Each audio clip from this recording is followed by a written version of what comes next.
जय हिंद दोस्तों। जैसा आप लोगों को पता है, आज की बहुत बड़ी अपडेट हरियाणा कर्मचारी चयन आयोग की तरफ से। दोस्तों, आज हरियाणा कर्मचारी चयन आयोग के जो अध्यक्ष हैं भोपाल सिंह, इन्होंने बहुत बड़ी अपडेट आप लोगों के साथ दी है और इन्होंने साथ में जो आने वाली जितनी भी भर्तियां हैं उनके अंदर पारदर्शिता के लिए 3 नए रूल लेके आए हैं। तो 3 नए रूल जो हैं वो आज तक किसी भी भारत के राज्य के अंदर अप्लाई नहीं है। पहली बार हरियाणा राज्य है जो 3 ऐसे रूल लेके आए हैं जिससे पारदर्शिता बिल्कुल आपकी बहुत ज्यादा रेशियो के अंदर, बहुत ज्यादा परसेंटेज के अंदर बढ़ जाएगी। तो पहले आप लोगों ने देखा होगा वेटिंग लिस्ट के अंदर भी बहुत बड़ा घपला होता था। वेटिंग लिस्ट के लिए भी बहुत सारे कैंडिडेट ऐसे थे कि बार बार प्रॉब्लम हो जाती थी उनको। इसके अलावा जो कैंडिडेट फाइनल आंसर की को लेके, जो आपकी फाइनल आंसर की होती है उसको लेके भी बहुत सारे कैंडिडेट सोचते थे कि हाँ इसके अंदर गड़बड़ी हुई है, ये आंसर जो है ठीक नहीं किया गया। रिवाइज आंसर की को लेके बहुत बड़ी समस्या थी, तो वो सॉल्यूशन भी इसके अंदर कर दिया गया है। और साथ में जिन कैंडिडेट को यूं लगता था कि हमारे जो मार्क्स हैं भाई, हमारा रिजल्ट ये था, हमारा रिजल्ट के अंदर इतने मार्क्स थे लेकिन हमारा सिलेक्शन नहीं हो पाया, तो वो वजह भी एक सबसे बड़ी वजह रह जाती थी, जिससे उनको ये नहीं पता चल पाता था कि हमारे फाइनली नंबर थे कितने। बोर्ड की तरफ से हमारे आंसर की के अंदर हमारे अकॉर्डिंग अगर 70 नंबर थे तो बोर्ड की तरफ से हमारे फाइनल आंसर की के अंदर कितने नंबर बन रहे थे, तो उनको अपने मार्क्स का भी नहीं पता लगता था।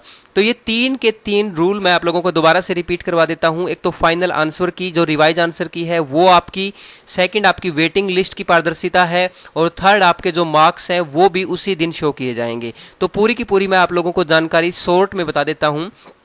आने वाली जो भी भर्तियां होंगी उन भर्तियों का मान के चलो, कोई भी भर्ती आज हो जाती है तो उस भर्ती का जिस दिन रिजल्ट जारी किया जाएगा फाइनल रिजल्ट, उसी दिन आप लोगों का फाइनल आंसर की भी जारी की जाएगी, यानी कि जो रिवाइज आंसर की होगी।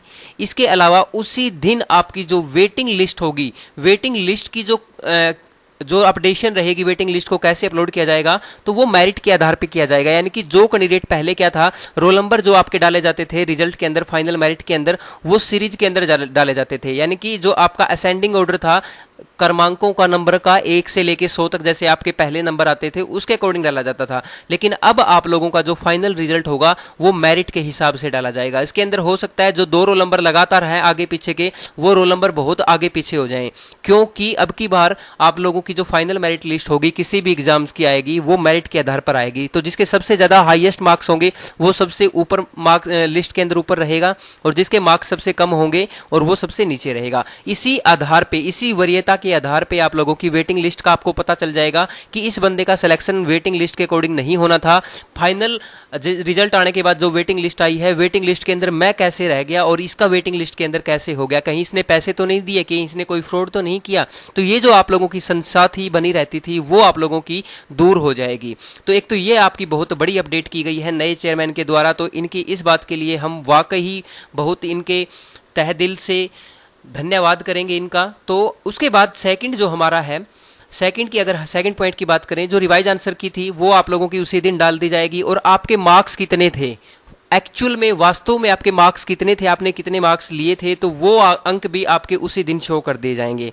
तो 3 बातें तो आप लोगों के साथ आज इस वीडियो के अंदर ये शेयर करनी थी। चौथी बात ये है भाई, आप हर रोज क्या करते हो, जैसे कोई भी वेटिंग लिस्ट है, वेटिंग लिस्ट अगर आपकी जारी नहीं होती है तो आप चाहते हो भाई, आप सोचते होगे कि एचएससी हमारी वेटिंग लिस्ट जारी नहीं कर रही। तो मैं आप लोगों को जानकारी के लिए बता दूं, एचएससी के पास ऐसा कुछ भी नहीं होता कि वो वेटिंग लिस्ट जारी करे। एक बार वो अपना रिजल्ट जो है बना के सारा का सारा आयोग के पास भेज देती है। चीफ सेक्रेटरी हमारे जो है, मुख्य सचिव आयोग है हमारा, उनके पास भेज दी जाती है। डिपार्टमेंट कैसे बंटवारा करना है, किस डिपार्टमेंट में किसको पोस्टिंग देनी है, कौन सी वेटिंग लिस्ट को कब जारी करनी है, वो सारा का सारा जो काम होता है वो चीफ सेक्रेटरी के द्वारा होता है, यानी कि सीएस हरियाणा के द्वारा होता है। तो आगे से कोशिश करें भाई, जो भी वेटिंग लिस्ट रहती है या पेंडिंग रिजल्ट्स रहते हैं या जो भी हमारा कुछ भी डाउट रहता है, तो हम चीफ सेक्रेटरी ऑफ हरियाणा की तरफ से हमारी जो मोस्टली कार्रवाई होती है वो वहां से होनी होती है। रिजल्ट एक बार जारी हो जाता है किसी भी एग्जाम्स का, तो उसके बाद सारी आगे की कार्रवाई ही उनकी होती है। क्लियर है। इसके अलावा नई भर्ती आने वाली है हरियाणा पुलिस की कमांडो की 369 पदों के ऊपर, तो वो भी आप लोगों की भर्ती जल्द ही की जाएगी। 2016 के अंदर ये भर्ती शुरू की गई थी, 2017 के अंदर वापस ले ली गई थी। अब दोबारा से जो है इस भर्ती को शुरू किया जाएगा कुछ ही टाइम के बाद, जैसे ही नॉर्मल सिचुएशन हो जाती है तो उसी दौरान आपकी ये भर्ती भी आने वाली है।